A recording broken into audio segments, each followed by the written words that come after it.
നിങ്ങളുടെ favourite shows ഇനി ഒരിക്കലും മിസ്സാവില്ല. ഇപ്പോൾ C5 കാണും നിങ്ങളുടെ ഫേവറേറ്റ് ഷോ തികച്ചും സൗജന്യമായി.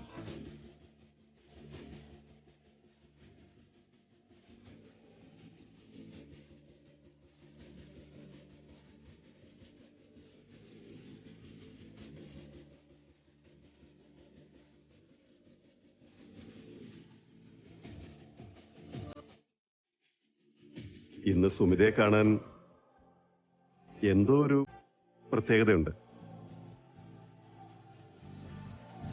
പ്രത്യേകതയോ? എന്ത് പ്രത്യേകത?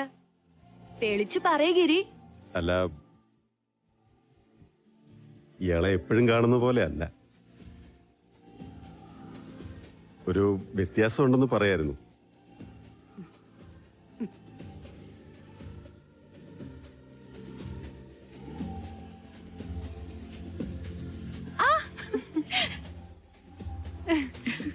അച്ഛാ, എന്ത് പണിയാ ഗിരി കാണിച്ചത്? ശരിയാ, തീരെ മോശമായി പോയി. ഞാൻ എന്ത് ചെയ്തു? മനസ്സ് തുറന്ന് സുമിതയോട് ഒരു കോംപ്ലിമെന്റ് പറഞ്ഞ എന്തായിരുന്നു കുഴപ്പം? ഞാൻ പറഞ്ഞല്ലോ.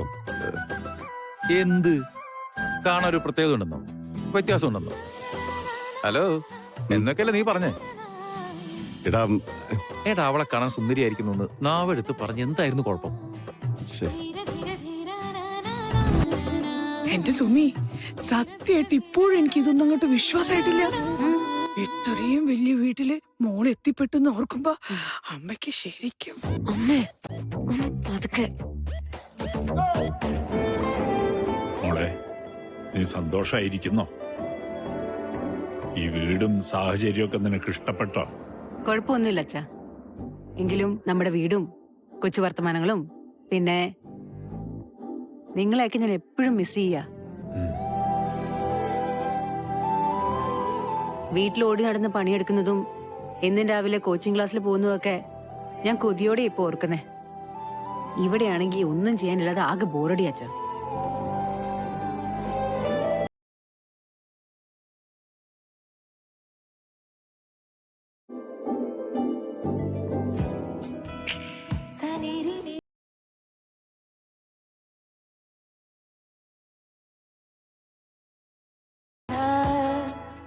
ഇത്രയും സന്തോഷത്തിൽ സുമിതയെ ഞാൻ കണ്ടിട്ടേ ഇല്ല.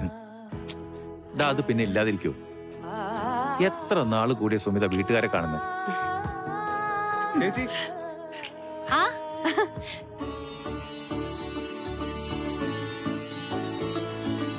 ഹലോ. ഓ ഹായ്. Hi aunty. ആന്റി അല്ല, സുമിയുടെ അമ്മ. അയ്യോ സോറി സോറി, ഞാനത് മറന്നു. നമസ്കാരം സുമിയുടെ അമ്മേ. നമസ്കാരം. നമസ്കാരം. നമസ്കാരം. സുമി, നീ ഇവിടെ വന്ന് നിന്ന എങ്ങനെയാ?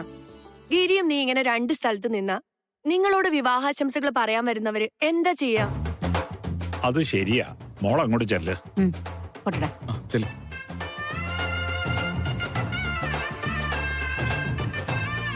അല്ല, പിള്ളേരെവിടെ? എവിടെ? ഇവിടെ എവിടെയെങ്കിലും കാണും. കൊള്ളാം, നല്ല ഉത്തരവാദിത്തമുള്ള അച്ഛൻ. രണ്ടും കൂടെ എവിടെങ്കിലും ചെന്ന് വല്ല കുരുത്തക്കേട് ഒപ്പിക്കുന്നുണ്ടാവും. നീ വന്നേ, നോക്കാം. വാ വാ.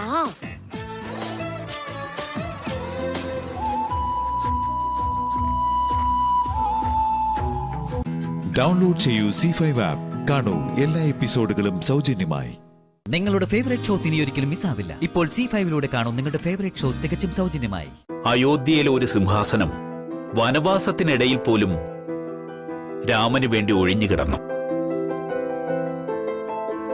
ഭാര്യയോ പുത്രന്മാരോ ഒപ്പമില്ലാതിരുന്നിട്ടും രാജ്യവിസ്തൃതി കൂട്ടാനുള്ള മോഹമാണ് അശ്വമേധത്തിനായി ഒരു കുതിരയെ കെട്ടഴിച്ചു വിടാൻ അദ്ദേഹത്തെ പ്രേരിപ്പിച്ചത്.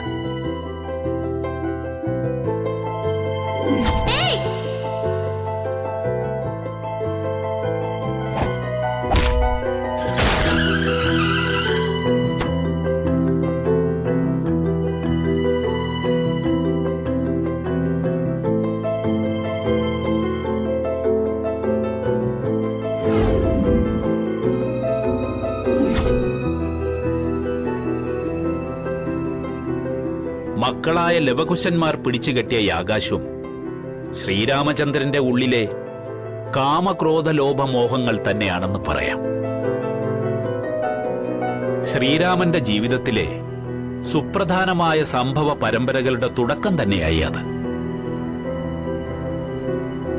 സീതയെ വീണ്ടും സ്വീകരിക്കണമെന്നുണ്ടായിട്ടും സമൂഹത്തെ പ്രതി ഭാര്യയ്ക്ക് അഗ്നിപരീക്ഷ നടത്താൻ നിർബന്ധിതനായി അദ്ദേഹം. രാജാവിനോടും ദൈവത്തിനോടും വരെ സമൂഹം അങ്ങനെയാണ് പെരുമാറുന്നത്. സീതാദേവി ജീവത്യാഗം ചെയ്ത സമയത്ത് തന്നെ ശ്രീരാമന്റെ ജീവത്യാഗവും ഉണ്ടാവേണ്ടതായിരുന്നു. കാരണം കാട്ടിൽ ഉപേക്ഷിച്ചിട്ട് പോലും ഭാര്യയെ അത്രയധികം സ്നേഹിച്ചിരുന്നു ശ്രീരാമചന്ദ്രൻ. സരയൂ നദി വരെ ആ ജീവിതം നീട്ടിക്കൊണ്ടുപോയത് സർവം മായ, അഥവാ ക്ഷണപ്രഭാചഞ്ചലം എന്ന ദർശനത്തിലേക്ക്, മനുഷ്യനിൽ നിന്ന് പൂർണ്ണമായ ദൈവിക ഭാവത്തിലേക്ക് വളരാനായതുകൊണ്ട് മാത്രമാണ്. ക്ഷണനേരത്തേക്ക് ഒരു മിന്നാമിനിങ്ങിനെ പോലെ തെളിഞ്ഞുമായുന്ന നുറുങ്ങുവെട്ടങ്ങൾ മാത്രമാണ് സുഖഭോഗങ്ങൾ. കണ്ണടച്ച് തീരുന്ന സമയത്തിനുള്ളിൽ ഒരു മനുഷ്യായുസ്സങ്ങ് കഴിയും. കൈക്കുടന്നയിൽ കോരിയെടുത്ത വെള്ളം ചോർന്നു പോകുന്നത് പോലെ, ചുട്ടുപഴുത്ത ലോഹത്തിൽ വീഴുന്ന വെള്ളത്തുള്ളി ആവിയാകുന്നത് പോലെ. അതിനിടെയുണ്ടാകുന്ന ബന്ധങ്ങൾ മാതാപിതാക്കളായാലും ഭാര്യയോ ഭർത്താവോ ആയാലും മക്കളായാലും ദുഃഖങ്ങൾ മാത്രമേ സമ്മാനിക്കുന്നുള്ളൂ. എല്ലാം മറക്കുക, ശാന്തിയും സമാധാനവും ഉണ്ടാവും.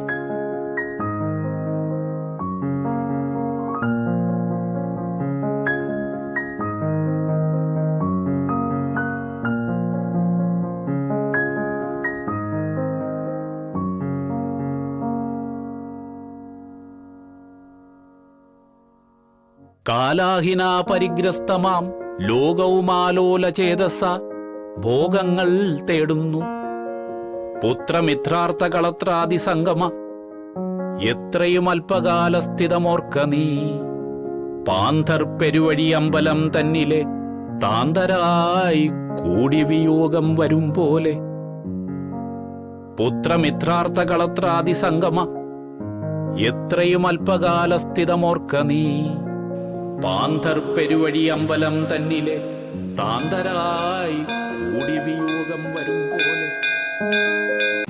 ഡൗൺലോഡ് ചെയ്യൂ C5 ആപ്പ്. കാണൂ എല്ലാ എപ്പിസോഡുകളും സൗജന്യമായി. നിങ്ങളുടെ ഫേവറേറ്റ് ഷോസ് ഇനി ഒരിക്കലും മിസ്സാവില്ല. ഇപ്പോൾ C5 കാണും നിങ്ങളുടെ ഫേവറേറ്റ് ഷോ തികച്ചും സൗജന്യമായി. രാഘവേട്ടൻ തന്നെ ഒന്ന് പറയണം. ഇവളുടെ വീട്ടിൽ എന്തെങ്കിലും പൂജയ്ക്കോ ചടങ്ങിനോ ഞാൻ ചെന്നിട്ടുണ്ടെങ്കിൽ അപമാനിക്കപ്പെടാതെ അവിടുന്ന് തിരിച്ചു പോന്നിട്ടുണ്ടോന്ന്.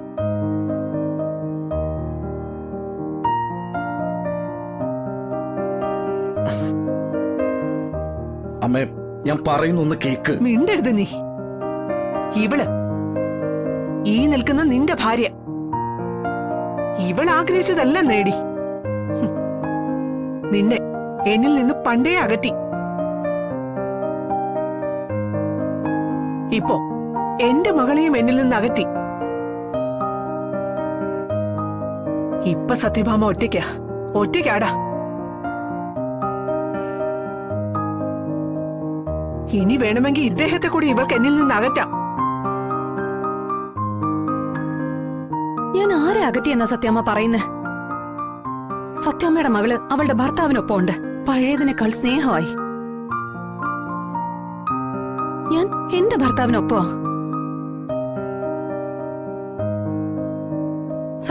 സത്യമ്മയുടെ ഭർത്താവിനൊപ്പവും. പിന്നെ ആരകന്നു നിൽക്കുന്നു? ദേ, നിന്റെ ഒരു ന്യായവാദവും ഇവിടെ സ്വീകാര്യമല്ല. കടന്നു പോ എന്റെ മുമ്പിന്ന്. എടി, കടന്നു പോവാൻ.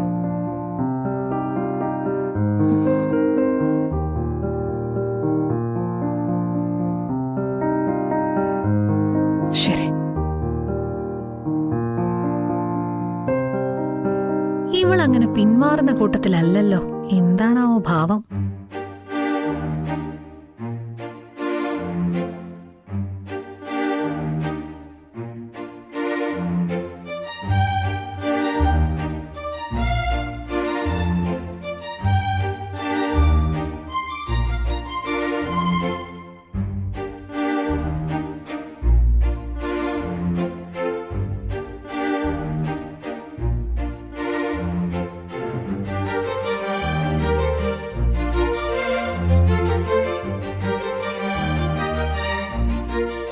സർവം സഹയായ ഭൂമിദേവിയെ സാക്ഷിയാക്കി ഏകപത്നി വ്രതത്തിൽ ഉറച്ചു ജീവിച്ച് ശ്രീരാമചന്ദ്രന്റെ കഥയായ രാമായണ പൂജയ്ക്ക് വേണ്ടി ഞാൻ എന്റെ ഭർത്തൃമാതാവിനെ ക്ഷണിക്കുന്നു.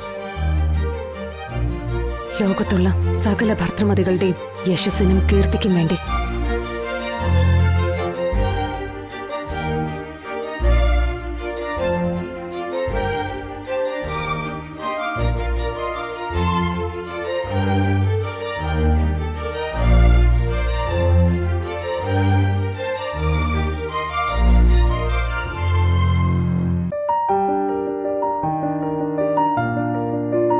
ഭാമേ, ഇനിയെങ്കിലും നിന്റെ ദുർവാശി ഒന്ന് ഉപേക്ഷിക്ക്.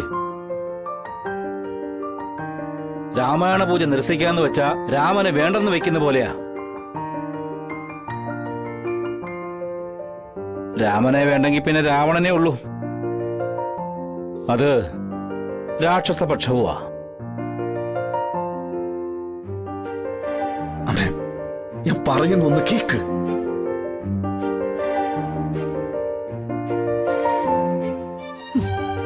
ശരി, ഞാൻ വരാം.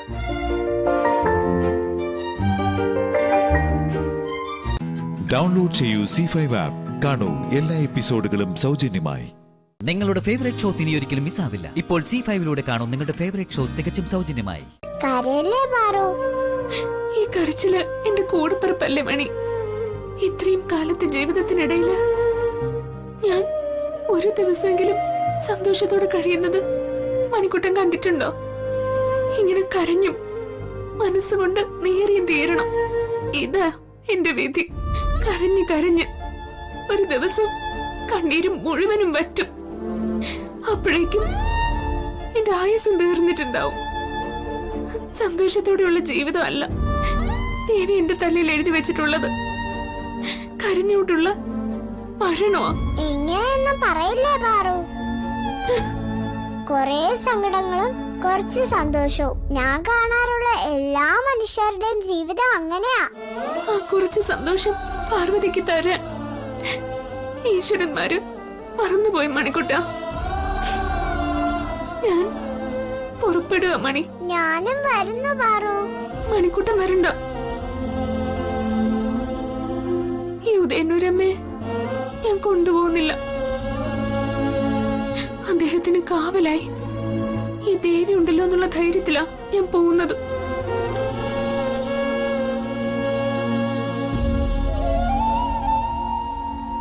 ഇനിയും സങ്കടപ്പെടുത്തല്ലേ എന്ന് പറയുന്നില്ല ഞാൻ ദേവിയോട്. സങ്കടങ്ങള് ഇനിയും തന്നോളൂ. അത് സഹിക്കാനുള്ള ശക്തിയും കൂടി എനിക്ക് തന്നാ മതി.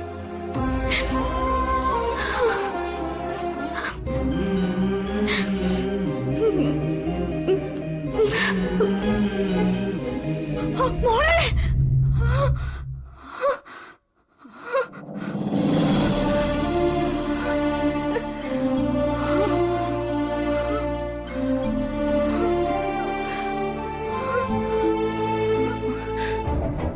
എന്താ അമ്മേ?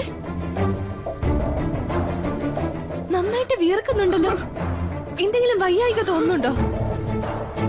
മുത്തശ്ശ, ഒന്ന് വേഗം വാ മുത്തശ്ശ. മുത്തശ്ശ, എന്താ മോളെ? മുത്തശ്ശ, അമ്പികേ, അമ്മയുടെ കരച്ചില് കേട്ടിട്ടാ ഞാൻ എഴുന്നേറ്റത്. ചോദിച്ചിട്ടൊന്നും മിണ്ടുന്നില്ല. മോളെ, മോളെ അമ്പികേ,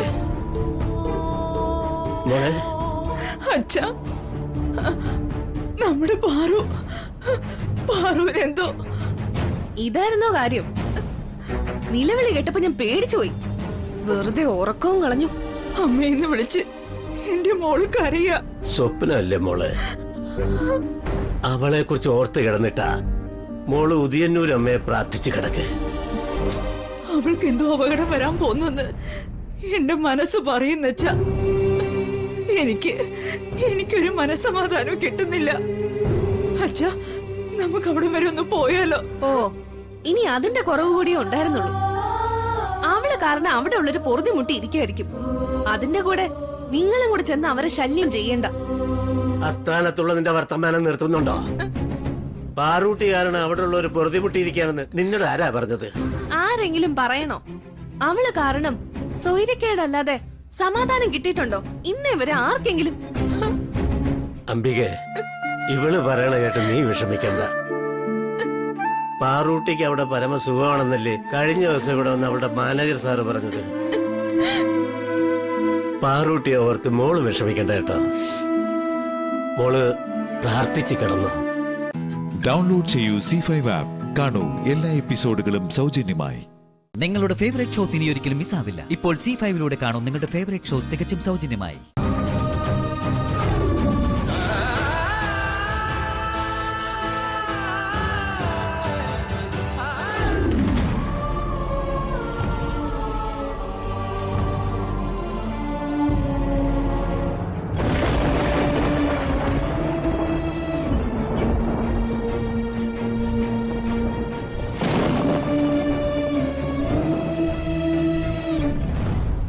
അസമയമാ, നല്ല മഴക്കോളും ഉണ്ട്.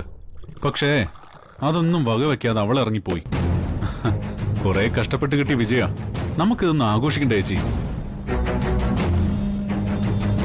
ഞാൻ ആഘോഷിക്കുന്നുണ്ട് പ്രതാപ. നിങ്ങൾക്കത് കാണാൻ കഴിയുന്നില്ലെന്നേ ഉള്ളൂ. എന്റെ ഉള്ളില് ആർപ്പുവിളിയും ചെണ്ടമേളവും നടന്നുകൊണ്ടിരിക്കുക. ശത്രുവിന് മേൽ വിജയം നേടിയത് നമ്മൾ അങ്ങനെ ആഘോഷിക്കാൻ പാടുള്ളൂ. അമിത ആഹ്ലാദം കാണിച്ചാൽ നമ്മൾ ഉദ്ദേശിച്ച കാര്യം നടന്നില്ല എന്ന് വരും. അമ്മ എന്താ പറഞ്ഞു വരുന്നത്? നമ്മുടെ ശരിയായ ശത്രു ആരാ? പാർവതി. അതുകൊണ്ടല്ലേ നമ്മൾ അവളെ ഇവിടുന്ന് കെട്ടുകെട്ടിച്ചത്? എടാ വിഡി, പാർവതി നമ്മുടെ ശത്രു ആയിരുന്നില്ല. നമ്മുടെ വഴിയിലെ തടസ്സമായിരുന്നു അവൾ. കാലിൽ തറച്ച വെറും ഒരു മുള്ള്. അവളെ ഇല്ലാതാക്കുക എന്നുള്ളതായിരുന്നില്ല നമ്മുടെ ലക്ഷ്യം. വിശാലിന് അവകാശപ്പെട്ടതെല്ലാം പിടിച്ചടക്കുക എന്നുള്ളതായിരുന്നു. പാർവതിയെ തുരത്താൻ പാടുപെടുന്നതിനിടയില് ആ സത്യം നീ മറന്നുപോയോ? ഏട്ടൻ മാത്രമല്ല, അമ്മയും അങ്കിളും പല സത്യങ്ങളും മറന്നു പോയിരിക്കുന്നു. നീ എന്താടാ മൊന വെച്ച് സംസാരിക്കുന്നത്? ഞാൻ മൊന വെച്ചിട്ടൊന്നുമല്ല, സ്ട്രെയിറ്റ് ആയിട്ട് തന്നെയാ സംസാരിക്കുന്നത്. അമ്മയും അങ്കിളും ഏട്ടനും ഒക്കെ മറന്നുപോയ ചില സത്യങ്ങള് ഞാൻ അക്ക വിട്ട് പറഞ്ഞുതരാം. നമ്പർ 1, നിങ്ങൾ മനക്കണക്ക് കൂട്ടുന്ന 100 കോടിയുടെ ആസ്തി ഉണ്ടല്ലോ, നിയമപ്രകാരം നോക്കിയാ അതിൽ നിന്നൊരു 10 പൈസയ്ക്ക് പോലും നമുക്ക് അവകാശമില്ല. അച്ഛന്റെ സ്വത്തിന് സ്വന്തം ജോലിയെ പിറന്ന മക്കൾക്കാണ് അവകാശം.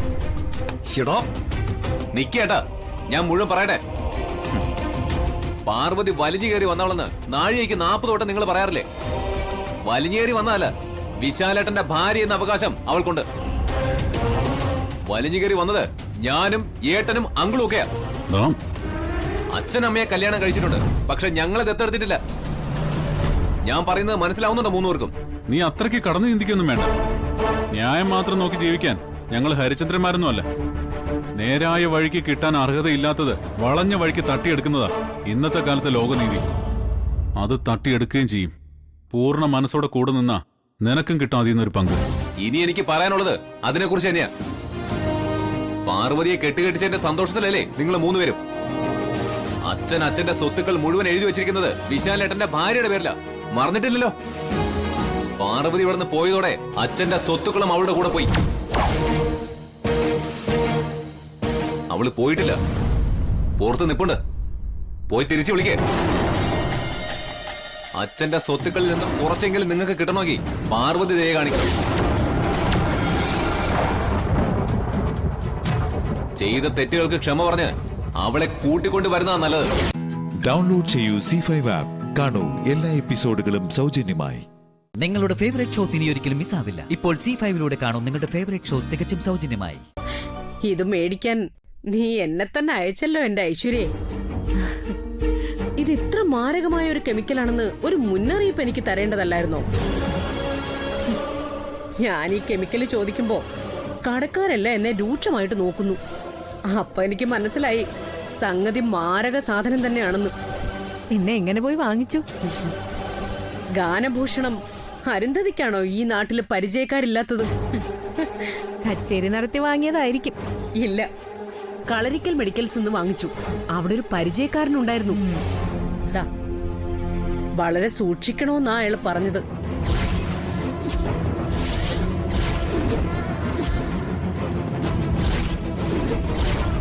ഇതുകൊണ്ടേ ഒരു ചെറിയ വേലയുണ്ട്. ചെറിയ വേലയൊന്നും അല്ല, വലിയ വേല തന്നെയാ. ഈ കെമിക്കൽ നമ്മുടെ ശരീരത്തിൽ പുരണ്ടാൽ 2 മണിക്കൂറിനകം വർക്ക് ചെയ്ത് തുടങ്ങും. അവൾക്കൊരു ഷോക്ക് ട്രീറ്റ്മെന്റ് കൊടുക്കണം, അത്രേ ഉള്ളൂ. വർക്കൗട്ട് ആയാ മതിയായിരുന്നു. കാര്യമൊക്കെ കാര്യം. എന്നെ എന്ത് വേണേലും പറഞ്ഞു ഞാൻ ക്ഷമിക്കും. പക്ഷെ എന്റെ കൃഷ്ണനെ കുറിച്ച് എന്തെങ്കിലും പറഞ്ഞാലുണ്ടല്ലോ. നീ എന്താ എന്നെ ഭീഷണിപ്പെടുത്ത? ഞാൻ ഒരു കൃഷ്ണനെയും ശിവനെയും ഒന്നും നേരെ കണ്ടിട്ടില്ല. നേരെ കണ്ടാലേ ഐശ്വര്യ എടുത്ത് വിശ്വസിക്കും. ഇപ്രാവശ്യം ഞാനിത് വർക്കൗട്ട് ആക്കുവരുന്നത്. അത്രയ്ക്ക് അഹങ്കാരത്തിലല്ലേ അവൾ എന്നോട് സംസാരിച്ചത്. പറഞ്ഞിട്ട് കാര്യമില്ല ഐശ്വര്യ. നീയും വസുന്ധരയും ഒഴിച്ച് ബാക്കി എല്ലാവരും അവളുടെ കൂടല്ലേ. വസുന്ധരയും അവളുടെ ഭാഗത്തേക്ക് തിരിഞ്ഞാൽ നിനക്ക് പിന്നെ അവിടെ യാതൊരു വിലയും ഉണ്ടാവില്ല. പിന്നെ വല്ല മൂലയ്ക്കും വെറുതെ ഒതുങ്ങിയിരിക്കാം.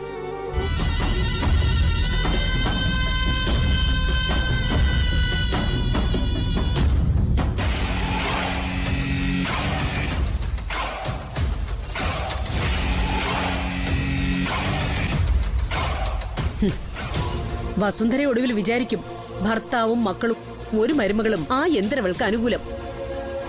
പിന്നെ ഞാനായിട്ട് എന്തിനെതിര് നിൽക്കണം?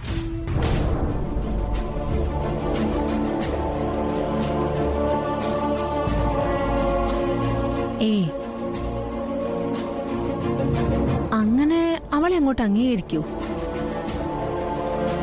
അല്ല, ചിലപ്പോ വസുന്ധര തിരുത്തി ചിന്തിച്ചാൽ എന്തു ചെയ്യും? അതുകൊണ്ട് ഇനി ഒട്ടും വൈകണ്ട. രണ്ടും കൽപ്പിച്ച് നീ എന്തൊക്കെയാ ഉദ്ദേശിച്ചെന്ന് വെച്ചാ അതങ്ങോട്ട് ചെയ്യ്. പക്ഷേ അവളെ കൊല്ലരുത്. നീ വെറുതെ വനിതാ ജയിലിൽ പോയി പൊറോട്ടയും മട്ടനും തിന്നേണ്ടി വരും.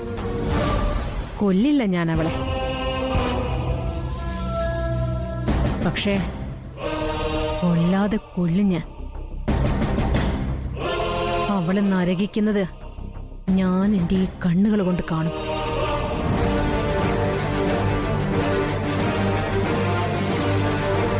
തൽക്കാലം നമുക്ക് രണ്ടാൾക്കും പിരിയാം.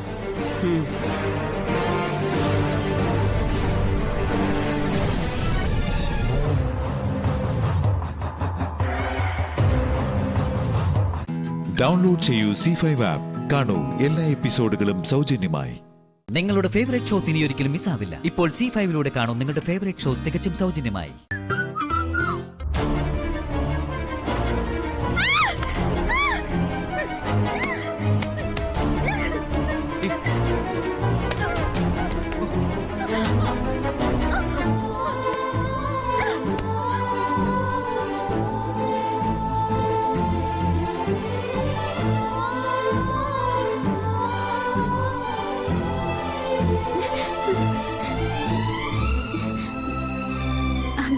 സർ, ഈ ലോകത്ത് എനിക്ക് ഒന്നിനെ മാത്രമേ പേടിയുള്ളൂ.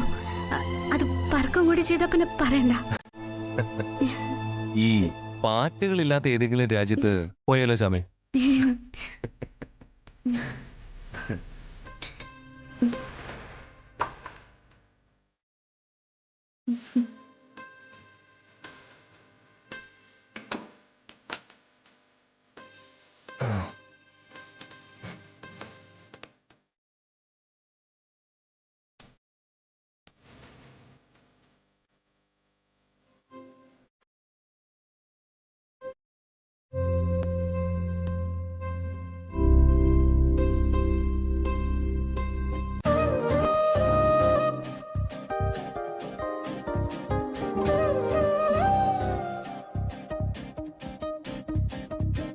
ഇന്ന് രാത്രി മുഴുവൻ പാറ്റ ആലോചിച്ചിരിക്കാനാണോ പ്ലാൻ?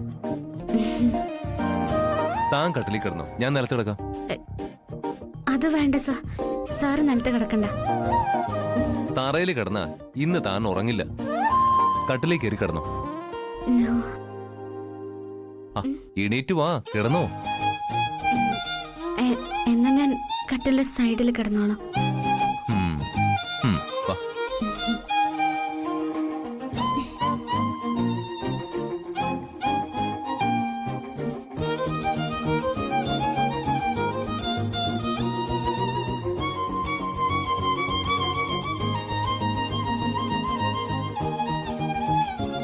ദേ അത്ര അറ്റത്ത് ചേർന്ന് കിടന്നാലുണ്ടല്ലോ ഉറക്കത്തിൽ താൻ താഴെ വീഴും.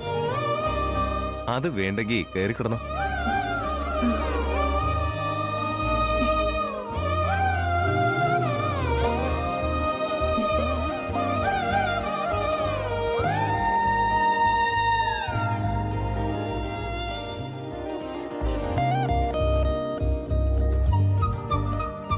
കുഞ്ഞിലെ ദുസ്വപ്നം കണ്ട് പേടിച്ച് ഞാൻ സ്ഥിരം താഴെ വീഴുമായിരുന്നു. ഏട്ടന്മാര് എപ്പോഴും എന്നെ കളിയാക്കും. പിന്നെ പിന്നെ അത് കുറഞ്ഞു. ഞാൻ സ്ഥിരം കാണുന്ന ഒരു സ്വപ്നം ഉണ്ടായിരുന്നു. ഞാനിങ്ങനെ ഒറ്റയ്ക്ക്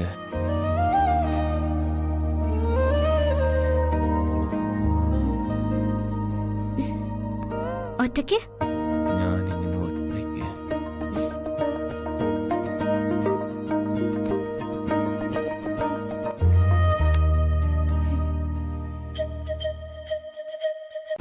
ഡൗൺലോഡ് ചെയ്യൂ C5 ആപ്പ്. കാണൂ എല്ലാ എപ്പിസോഡുകളും സൗജന്യമായി. നിങ്ങളുടെ ഫേവറേറ്റ് ഷോസ് ഇനി ഒരിക്കലും മിസ്സാവില്ല. ഇപ്പോൾ C5ലൂടെ കാണും നിങ്ങളുടെ ഫേവറേറ്റ് ഷോ തികച്ചും സൗജന്യമായി.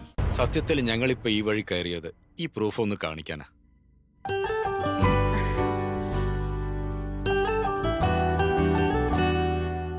ഇൻവിറ്റേഷൻ കാർഡില് ഞങ്ങൾക്ക് കുറച്ച് കൺഫ്യൂഷൻസ് ഉണ്ട്. അതൊന്ന് ക്ലാരിഫൈ ചെയ്യാൻ വേണ്ടി കൂടിയാ ഞങ്ങളിപ്പോ ഇങ്ങോട്ട് വന്നത്. ഈലിപ്പോ എന്ത് സംശയ? ഒരു കല്യാണക്കുറി അടിക്കാൻ ഇത്ര വലിയ ആലോചനന്റെ ആവശ്യമുണ്ടോപ്പാ? സുധാമണി പറഞ്ഞ പോലെ ഇതൊക്കെ സിമ്പിൾ കാര്യങ്ങൾ തന്നെയാണ്. എങ്കിലും നമുക്കറിയാത്ത കാര്യങ്ങൾ ചോദിക്കണമല്ലോ. ഇൻവിറ്റേഷൻ ലെറ്ററിൽ ബാലുവിന്റെ അച്ഛന്റെ പേരും ചേർക്കണമല്ലോ. ജീവിച്ചിരിപ്പില്ലെങ്കിലും പേര് കാർഡിൽ വെക്കുന്നതല്ലേ അതിന്റെ ഒരു മര്യാദ.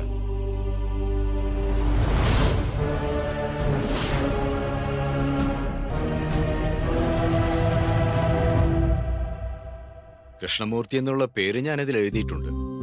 അതങ്ങനെ തന്നെ മതിയൊന്ന് നോക്കണം. പിന്നെ മൊത്തത്തിൽ അതിനകത്ത് എന്തെങ്കിലും മാറ്റം വരുത്തണമെന്ന് പറഞ്ഞാൽ അത് അതുപോലെ ചെയ്യാം. ഇത് മതി മഹേഷ് സാറേ. ആ, അതുപോലെ തന്നെ വിവാഹത്തിന് നിങ്ങളുടെ ഭാഗത്തുനിന്ന് വരുന്ന അതിഥികൾ എത്രയുണ്ടാവുന്നൊന്ന് പറയണം. അപർണമോള് എന്നോട് ഇക്കാര്യം സൂചിപ്പിച്ചിനേനു. എത്രയും വേഗം അത് റെഡിയാക്കി കൊടുക്കാന്ന് ഞാൻ മോളോടത് പറയുകയും ചെയ്തിന്. എന്തായാലും കല്യാണത്തിന് ഇവിടെയും കുറച്ച് ആൾക്കാർ കൂടുമല്ലോ. അതിനു വേണ്ടിയുള്ള സാധനങ്ങളൊക്കെ വാങ്ങണ്ടേ? അവിടെയും കല്യാണത്തിനുള്ള സാധനങ്ങളൊക്കെ വാങ്ങണം. രണ്ടും കൂടി ഒരുമിച്ച് വാങ്ങിയാലോ എന്നാ ഞങ്ങളുടെ ആലോചന. അല്ലേ യാമിനി? മഹേഷ് അങ്ങനെയാണ് തീരുമാനിക്കുന്നതെങ്കിൽ എനിക്കതിൽ എതിർപ്പൊന്നുമില്ല. അങ്ങനെയാണെങ്കിലേ നമുക്ക് ശനിയോ ഞായറോ പോവാം. അന്നാവുമ്പോ ലീവല്ലേ? ഇതൊക്കെ പറയാൻ മാത്രമാണ് വന്നതെങ്കിൽ ഫോണിൽ കൂടെ അങ്ങ് പറയായിരുന്നല്ലോ. ഒരു യാത്ര ഒഴിവാക്കായിരുന്നു. ഇപ്പൊ കല്യാണം പോലും ആളുകൾ വിളിക്കുന്നത് വാട്സാപ്പ് വഴിയാ. ആ പറഞ്ഞത് സത്യ. വിളിയും പറച്ചിലൊന്നും ഇല്ലാണ്ടായി. കുടുംബത്തിൽ എന്ത് വിശേഷം വന്നാലും കുടുംബ ഗ്രൂപ്പിലോ ഫ്രണ്ട്സ് ഗ്രൂപ്പിലോ ഒരു കാർഡ് അങ്ങോട്ടിടും. അതോടെ തീർന്നു. പക്ഷെ ഇതുകൊണ്ട് എന്താ പറ്റുന്നു? മനുഷ്യന്മാര് തമ്മിലുള്ള അടുപ്പവും ബന്ധവും സ്നേഹവും എല്ലാം ഇല്ലാണ്ടായി. പണ്ടെല്ലാം നമ്മൾ കല്യാണം പറയാൻ വീട്ടിൽ പോകും. ഒരു മരണം വന്നാ പോയി അനുശോചനം രേഖപ്പെടുത്തും. നമ്മളെ വീട്ടില് എന്തെങ്കിലും കൃഷി സാധനങ്ങളൊക്കെ ഉണ്ടാക്കിയ ബന്ധുക്കൾക്കും കൂട്ടുകാർക്കും എല്ലാം കൊണ്ടു കൊടുക്കും. ഓരോ തരുന്ന സമ്മാനങ്ങളെല്ലാം ഇങ്ങോട്ട് മേടിക്കും.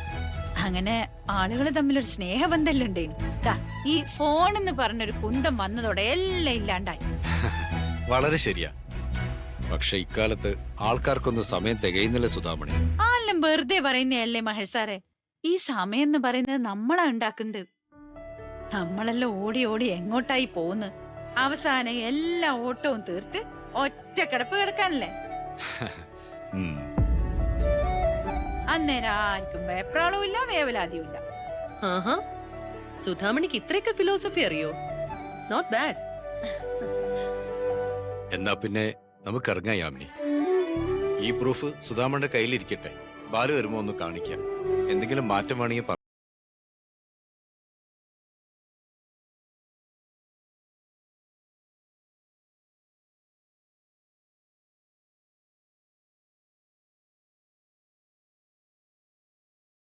ഡൗൺലോഡ് ചെയ്യൂ C5 ആപ്പ്. കാണൂ എല്ലാ എപ്പിസോഡുകളും സൗജന്യമായി. നിങ്ങളുടെ ഫേവറേറ്റ് ഷോസ് ഇനി ഒരിക്കലും മിസ്സാവില്ല. ഇപ്പോൾ C5ലൂടെ കാണും നിങ്ങളുടെ ഫേവറേറ്റ് ഷോ തികച്ചും സൗജന്യമായി. മേഡം, കാല് ശരിയായി കഴിയുമ്പോഴേ ഇനി പ്രവർത്തനത്തിനൊക്കെ ഇറങ്ങുമോ? പിന്നെ ഇറങ്ങണ്ടേ? ഇറങ്ങുമല്ലേ? പിന്നെ ഞാനും വരട്ടെ കൂടെ? പ്രവർത്തനങ്ങളൊക്കെ അറിയാമോ? അങ്ങനെ എന്നെ പഠിപ്പിച്ചു തന്നാ മതി, ഞാനങ്ങ് ചെയ്തോളാം. അയ്യോ, അങ്ങനെ പഠിപ്പിച്ചു തന്നിട്ട് അറിയുന്ന കാര്യങ്ങളൊന്നും അല്ല. ഇതൊക്കെ നമുക്ക് ഉള്ളിൽ നിന്ന് ഒരാള് ജനങ്ങളിലേക്ക് ഇറങ്ങിയിട്ട് അവിടെ പോയി പ്രവർത്തിക്കുക, അവർക്ക് വേണ്ടി സേവനങ്ങൾ ചെയ്യുക. ഇതൊക്കെ ആരും പഠിപ്പിച്ചു തന്ന് ചെയ്യുന്നതല്ല. അതെനിക്കറിയാം. പക്ഷേ മേഡം പ്രവർത്തിച്ചു, ഈ മന്ത്രിസ്ഥാനം തരുമല്ലോ, അതെനിക്ക് ഇങ്ങനെ തന്നാ മതി. ഉമ്മ ഒന്നും മിണ്ടാതിരിക്കുക. ആരത്? ഒരവതാരമാ, മുള്ളുമുരുക്ക.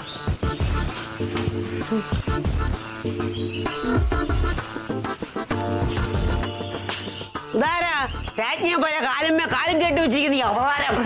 അപ്പച്ചി, ഇതാ സാറാമ്മ മാഡം. ലിഗ്മെന്റ് തെറ്റിയിരിക്കുക. എന്നെ തെറ്റിയിരിക്കുകയാണെങ്കിലും ഇങ്ങനെയാണ് ഒരു പെണ്ണുങ്ങൾ ഒരു തറവാട്ടി വന്നിരുന്ന് ഇരിക്കുന്നത്. അത് എന്താന്നറിയാ അപ്പച്ചി, സാറാമ്മ മാഡം ഈ പ്രകടനത്തിനൊക്കെ പോയിട്ട് പോലീസിന്റെ ലാത്തി ചാർജ് കൊണ്ട് കാൽ ഒടിഞ്ഞു തൂങ്ങിയിരിക്കുക. കാൽ ഒടിഞ്ഞിട്ടൊന്നുമില്ല, ലിഗ്മെന്റ് കംപ്ലൈന്റ്. അത് കണ്ടാ അറിയാ ഒടിഞ്ഞു തൂങ്ങിയതാ. അത് ശരി. അപ്പൊ ആ പങ്കിയോട് വല്ല സഹായം ചോദിക്കാൻ വന്നായിരിക്കും അല്ലേ? ഏതാ ഈ പെണ്ണുമ്പിള്ള? പെണ്ണുമ്പിള്ളന്നൊക്കെ നീ എന്നെ വിളിച്ചാണ്ടല്ലോ, എന്റെ സ്വഭാവം അറിയുന്നില്ല. ഇത് കൊട്ടിലപ്പുറത്ത് ബാലാമണി അമ്മയാ. അങ്ങനെയാണെങ്കിൽ ഞാനേ സാറാമ്മയാ. നിങ്ങൾക്ക് എന്നെ അറിയത്തില്ല. അയ്യേ, നീ എന്തിനാണ് എനിക്കറിയുന്നത്? എന്തിനാ ഞാൻ അറിയുന്നത്? എന്റെ തറവാട്ടിൽ കയറി വന്ന് നീ എന്നെ ഭരിക്കാൻ പറ്റുന്നോ? ഇതെന്തോന്ന് ബാറ്ററി ഇടുന്ന പാവയോ? കുറെ നേരമല്ല കലവില്ല വർത്താനം പറയുന്നത്. ഇത് നിൽക്കിയല്ലേ കൊയ്ന്ന് മേടിക്കുള്ളൂ. എന്റെ കാല് വയ്യാണ്ടായപ്പോ ഞാനും കാണിച്ചു തരാം. അതിന് മറ്റേ കാലോടെ തല്ലി പിടിക്കും. മര്യാദക്ക് ഇറങ്ങി പോകാൻ പറയുന്നത് എന്തോ ഇത്? അത് പറയാ നീ ആരാടി? ഞാൻ സാറാമ്മ. നീ സാറാമ്മയല്ലേ? കളയാതെ. അതെ, ഞാൻ ഇവിടെ കയറി പോർക്കാൻ വന്നൊന്നും അല്ല. അയ്യോ അല്ല, നിന്ന് ഞാൻ ഇവിടെ അരി മൂട്ടു വാഴിക്കാം. അപ്പച്ചി ഒന്നും മിണ്ടാതിരിക്കടി, നല്ല രസമുണ്ട്. നാത്തൂനെ, എന്റെ സീതയെ നീ ഇവിടെ ഉണ്ടായിട്ടാണ് ഈ കണ്ട അലവലാതിയൊക്കെ നമ്മുടെ തറവാട്ടി കയറി എന്നെ ഭരിക്കാൻ വരുന്നത്. പെണ്ണുമ്പളെ എന്നെ കയറി അലവലാതി തന്നെ വിളിച്ചാണല്ലോ. പെണ്ണുമ്പളെ വിളിച്ചാണല്ലോ, നിന്റെ മോറ്റക്കാരും കൂടെ ഞാൻ തല്ലി കുടിക്കും. ഇന്നത്തേക്ക് ഇത് മതി. അതെ, നമുക്ക് ഇടപെടാൻ പറ്റിയ ടീമല്ല. പറയാല്ലേ? ഞാൻ പറയാം. വാടെ ഒരു കണ്ണാടി, ഒരു പത്രാസും, ഒരു ഒറ്റക്കാലും. അയ്യോ, വണ്ടിയെടുത്തവിടെ മുട്ടുകാൽ തല്ലി കുടിക്കണം. എല്ലായിടത്തും കിടന്ന് കളിക്കുന്നു, എന്റെ അടുത്ത് വേണ്ട കേട്ടോ. എന്താ മോളെ ഇത്, കീരിയും പാമ്പൊക്കെ ഒന്നായോ? ഏതാ ഈ പെണ്ണുമ്പിള്ള? അതാണ് ഞങ്ങളുടെ അപ്പച്ചി, അച്ഛന്റെ ഒരേ ഒരു പെങ്ങള്. അയ്യോ, അപ്പൊ ശരിക്കും ഇവിടുത്തെയായിരുന്നോ? എന്റെ ദൈവമേ, ഞാൻ ഏതാണ്ടൊക്കെ പറയുകയും ചെയ്ത്. ഒരു വാക്ക് പറയണ്ടേ എന്നോട്? പറഞ്ഞതൊന്നും ഒട്ടും കൂടുതലല്ല. അപ്പച്ചിയുടെ സ്വഭാവം ഇങ്ങനെയാ മേഡം. ഇവിടെ വന്നിട്ട് മൊത്തത്തിൽ അങ്ങ് ആടിച്ച് തീമൃത്ത് അങ്ങ് കലക്കും. ഇപ്പൊ നമ്മൾ ഈ വീട്ടുകാരോട് എല്ലാവരെയും കൂടെ വിളിച്ചിട്ട് ചോദിക്കും, അപ്പച്ചി വേണോ സുനാമി വേണോ എന്ന് ചോദിച്ചാൽ എല്ലാവരും ഒരേ ശ്വാസത്തിൽ പറയും, ഞങ്ങൾക്ക് സുനാമി മതി, വേണമെങ്കിൽ ഒരു ഭൂകമ്പം കൂടെ തരാൻ പറയും. എന്നാലും അപ്പച്ചി വേണോന്ന് ഇവിടെ ആരും പറയത്തില്ല. അല്ല മേഡം, സ്ത്രീകൾക്കെതിരെയൊക്കെ സംസാരിക്കും അല്ലേ? പിന്നെ ഇമാതിരിയുള്ള സാഹചര്യങ്ങളൊക്കെ വന്നാ പിന്നെ നമ്മുടെ സ്വഭാവം ഇങ്ങനെ പുറത്തു വരത്തില്ലേ? പാല് കൂടി തണുത്ത്. നല്ല ക്ഷീണം ഉണ്ടല്ലേ പാവം. ഒരു മുട്ടയും കൂടെ കൊടുക്കും. എനിക്ക് മതി. ഡൗൺലോഡ് ചെയ്യൂ C5 ആപ്പ്. കാണൂ എല്ലാ എപ്പിസോഡുകളും സൗജന്യമായി.